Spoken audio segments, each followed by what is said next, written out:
Hi, everyone. I'm Jeffrey Allen, and I want to share with you a really powerful insight into how we communicate with each other. And I don't mean our conscious communication with writing or speaking, but rather our energetic communication, what we're sending to each other all the time, even though we're unconscious about it energetically. If you understand this insight, I promise you can avoid countless hours of frustrating, confusing, and needless conversations with people. It's really powerful. This single insight has made a gigantic difference in my life. I noticed this insight in my interactions with others, in my relationships, with my students and clients around the world, with my coworkers, and so on. Everybody really follows the same pattern energetically. Now, to understand it, the first thing you need to know is that the privacy that you believe you have, where you believe if you think something that's private, but if you say something or write something that's not private, that this is not exactly true. This privacy depends on the level of awareness of the people around you. There's three real big categories of awareness that I like to talk about. The first one is people who are very aware or very sensitive and are picking up things from other people all the time. These people are a small percentage of the population, and in general, they often feel that they're a little bit too connected and they don't know how to turn it off. The second category is kind of the most people on the planet right now, and this is our normal semi-consciousness. And we feel kind of private and separate with our thoughts, yet sometimes we have these glimpses of connection or intuition with other people. And this is kind of normal. This is the majority of people on the planet right now. Now, the third category, there's still a few people that are really in this very unconscious state, and that looks generally completely dogmatic. So people are stuck on a particular message or a particular belief, and they're not able to receive any other information from anybody about that. And these people typically feel very disconnected or isolated. And this is kind of, unfortunately, these people are in a lot of pain typically, and this is kind of a little bit dangerous situation to be in. You can think about this awareness like having a radio. Everybody has one. Some people's radios are tuned well, and they get a clear signal. Most people's radios are barely on. They're getting some impressions, but don't really understand the context. And a few people's radios are turned completely off. Everyone has their story about themselves that they're constantly telling and selling to the world. This story is mostly made up of what we want other people to think about us and what we're afraid people will think about us. And we're all buying and selling these stories all day long. When we meet somebody, our first impression of them is this story that they're selling. The first impression they get of us is the story that we're telling and selling. And depending on how conscious we are, we have different reactions to people. For example, if someone wants to impress me, I can feel that story. And if I buy that story, I'll think, wow, that person really impressed me. But if I just observed their story and didn't buy it, I might think, that person really wanted to impress me. This is a very different and a less confused perception. It's very clear that it was simply something they wanted rather than something that I bought and took on. Let me give you a couple more examples. So I had a conversation today with a coworker. We were scheduling a meeting. It was supposed to happen today, and she wasn't able to make this meeting kind of at the last minute. And she was really afraid that I'd be disappointed because she couldn't make this meeting. And I could feel that energy so strongly. It's like it was begging me to agree. She was selling me this story about being disappointed in her. But fortunately, I understand energy, and I just asked myself, am I really feeling disappointed? Or am I simply believing her expectation or her fear that I might be disappointed? And when I put it that way, immediately I could see I'm not disappointed. It's totally okay with me, and I can understand why she has that fear. So now we've got room where we can just have a conversation about that instead of going into a whole miscommunication of disappointment that actually isn't real. And again, the reason I'm sharing these with you is that these are the kinds of situations that tend to lead to long, prolonged communication that's uncomfortable, confusing, frustrating, and really needless. So if you can catch it at the very beginning, you can skip over that whole difficult conversation. It's great. Another example is somebody who radiates confidence into the world. Even if they don't feel it inside, the people will still believe it. And this is why the fake it till you make it really works, because you're broadcasting what you want people to think about you. So for example, if someone does this as a speaker where they're just radiating, I really want people to think I'm a confident speaker.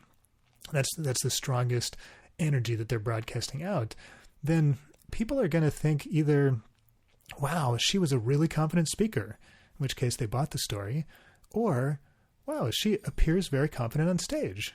A little bit different statement, but both positive. And the second one includes that deeper level of awareness of context, the understanding that her story and her reality may not be completely the same. And that's totally okay. Now, the same speaker could have come out with a strong fear that they were selling instead, like, I'm afraid they'll notice I'm nervous. In which case, most people, because they're semi-unconscious, would agree and think she looked nervous. Now, a more conscious person might notice, I think she was worried about looking nervous, but actually, she's a very good speaker. So again, just a deeper level of awareness and that understanding that the story and reality are not always the same. This is such an important understanding. Another powerful example of this is when we're broadcasting our own body insecurities to the world. And this one is a little bit funny if you look at it. It's also a little bit tragic if you look at it deeply.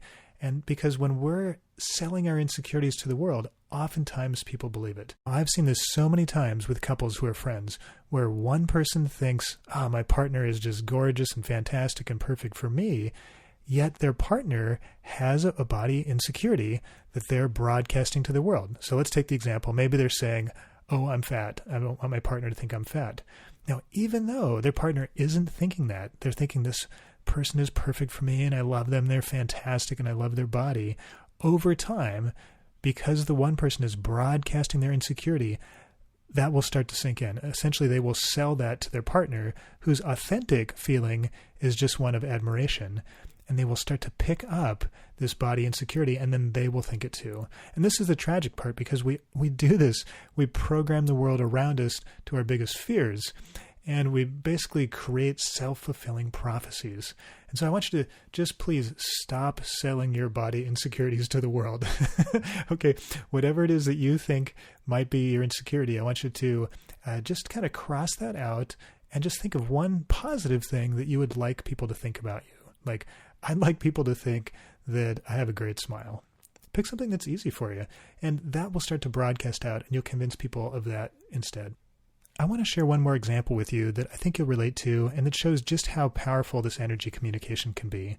So sometimes when I'm having a conversation with my wife, everything's going well, and out of the blue, she'll ask me, "Are you angry?"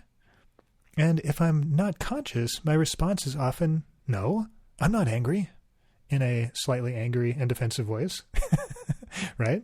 What's happening there is that she's picking up my energy of anger before I'm even aware of it. And I have two ways that I can respond to this. One is the defensive, "No, I'm not angry," or "I wasn't angry until you asked me if I was angry, and now I'm angry that you asked me if I was angry," kind of story, which, may sound familiar to some of you. Or I can take the more conscious approach, which is, maybe I am getting a little bit angry, but I haven't noticed it yet, or I didn't want to admit that to myself yet. And if I take this more conscious approach, immediately I moved into greater self-awareness. I can ask myself the question of, what is it that's starting to get to me, or what am I feeling angry about? Is there some confusion or misunderstanding? And I can start to address it before it becomes an overwhelming energy in my space. So this is a perfect way to use energy communication to your advantage.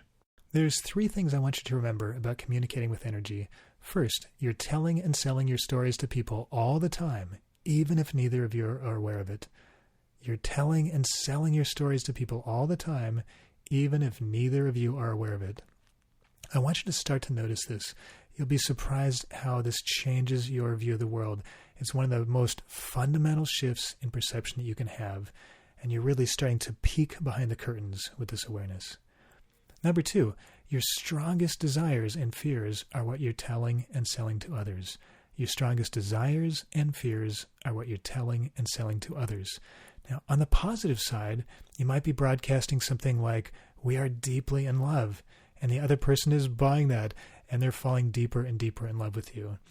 On the negative side, you might be broadcasting, "I'm afraid you'll think I'm boring," in which case most people will instantly agree, because fears are, in general, quite boring.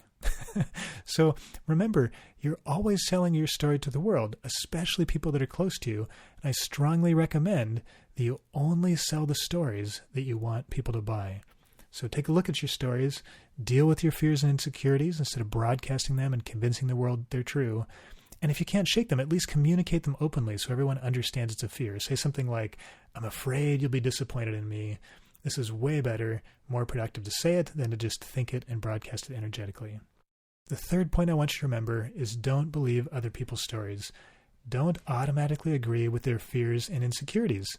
Ask yourself, why am I thinking this about my friend? Is this really my thought or just their fear or idea? Do I really want to buy this story? This is especially easy if you notice yourself being judgmental. There's a good chance it's someone else's fear rather than your honest opinion of them. Don't let yourself buy it. This will save you countless hours of frustrating role-playing in your relationships with others. So these 3 items, I'll repeat them again. 1, notice how you're telling and selling your stories with others. 2, only sell the stories that you want people to buy. And 3, only buy the stories that make you feel good. Thank you so much for listening. I'm Jeffrey Allen, and I hope you have fun with your new awareness. And I'd love to hear any insights this brings to you. What energetic stories are you selling to the world? And what energetic stories have you been buying about others?